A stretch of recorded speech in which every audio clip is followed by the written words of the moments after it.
Kembali lagi bersama Miss Monica. Di video pembelajaran kali ini, kita akan membahas operasi hitung campuran pecahan.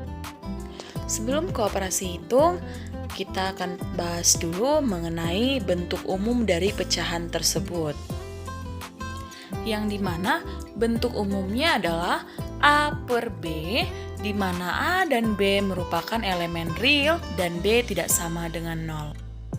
Untuk A itu merupakan pembilang dan B merupakan penyebut. Sebagai contoh, 3/4.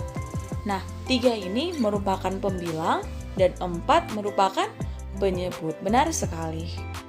Sekarang kita perhatikan contoh soal. Soal yang pertama, 1/2. Nah, 1 di sini disebut sebagai pembilang dan 2 disebut sebagai penyebut. Yang kedua, 12/7. 12 disebut sebagai pembilang dan 7 sebagai penyebut. Sebelum kita membahas mengenai operasi hitung campuran pecahan, kita perlu mengingat kembali materi tentang mengubah berbagai bentuk pecahan. Yang pertama, mengubah pecahan biasa menjadi pecahan desimal. Tentunya di kelas 4 dan 5 kalian sudah belajar mengenai pecahan biasa. Namun ada beberapa bentuk pecahan lain, yaitu pecahan campuran, pecahan desimal, dan persen. Nah, yang pertama kita akan membahas mengenai mengubah pecahan biasa menjadi pecahan desimal. Kamu perlu ingat bahwa cara mengubah pecahan biasa menjadi desimal adalah dengan mengubah penyebut pecahan tersebut menjadi 10, 100, 1000, atau seterusnya. Penyebut 10 berarti ada satu angka di belakang koma. Penyebut 100 berarti ada 2 angka di belakang koma, dan seterusnya. Nah, sekarang pertanyaan Miss, jika ada penyebut 1000, maka berapa angka di belakang koma? Ya, tepat sekali. Jika penyebutnya 1000, maka ada 3 angka di belakang koma. Kita perhatikan contohnya. Contoh pertama, 3/10. Nah, penyebutnya sudah 10, berarti 1 di belakang koma. 3/10 kita ubah ke dalam pecahan desimal menjadi 0,3, benar sekali. Contoh yang kedua, 65/100. Nah, penyebutnya berapa? 100. Maka ada 2 angka di belakang koma. Maka pecahan desimalnya menjadi 0,65. Contoh yang ketiga, 3/5. Nah, di sini penyebutnya bukan berbentuk 10, 100, atau 1000. Nah, bagaimana cara mengerjakannya untuk mengubah pecahan biasa ini menjadi pecahan desimal? Caranya, kita tinggal mengubah penyebut pecahannya menjadi 10, 100, dan 1000. Nah, ternyata bukan hanya dengan cara begitu. Kita juga bisa mengubah pecahan biasa menjadi bentuk pecahan desimal dengan cara pembagian. Kita kerjakan dengan cara yang pertama. Contoh yang pertama, 3/5. Maka kita ubah penyebutnya menjadi 10 atau 100. Nah, kita akan mengubah penyebutnya menjadi 10. Maka 5 kali berapa? Hasilnya 10.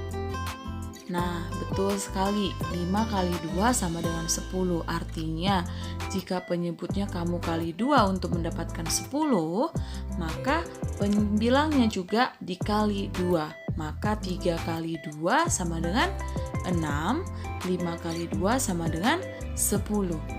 Maka pecahannya menjadi 6/10.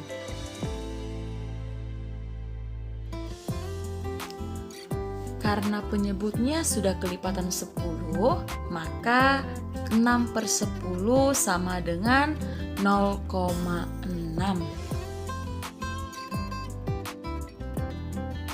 Soal yang kedua, 1/4.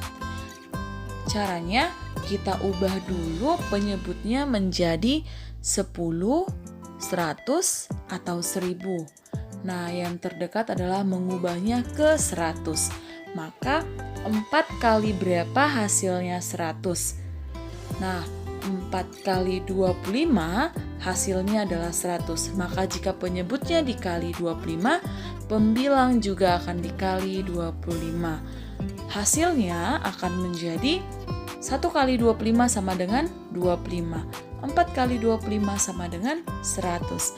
Maka 1/4 itu sama dengan 25/100. Karena penyebutnya sudah 100, maka menjadi 2 angka di belakang koma. 1/4 itu sama saja dengan 0,25. Cara yang kedua, kita bisa menggunakan dengan pembagian. Contoh yang pertama 3/5, maka kita buat dulu 3 bagi 5. 3 bagi 5 kan tidak bisa, maka menjadi 0, tambahkan 0 yang di 3 menjadi 30 bagi 5. 30 bagi 5 itu sama dengan 6. 6 kali 5 sama dengan 30. Kita kurangkan 30 kurang 30 sama dengan 0. Maka 3/5 itu sama dengan 0,6. Yang kedua, 1/4. Kita gunakan dengan cara pembagian menjadi 1 bagi 4. Karena 1 tidak bisa membagi 4, maka kita buat 0, 0 tambahin di 1. Maka menjadi 10 bagi 4 bisa 2. 2 kali 4 sama dengan 8. 10 kurang 8 sama dengan 2. Nah, karena 2 tidak bisa membagi 4, tambahkan 0-nya. Menjadi 20 bagi 4 sama dengan 5. 5 kali 4 sama dengan 20. Kemudian kamu kurangkan. 20 kurang 20 sama dengan 0. Karena sudah tidak ada lagi sisanya, maka 1 bagi 4 sama dengan 0,25. Itu sama menjadi 1/4 itu menjadi 0,25. Sekian pembelajaran kita hari ini. Sampai bertemu di video pembelajaran berikutnya.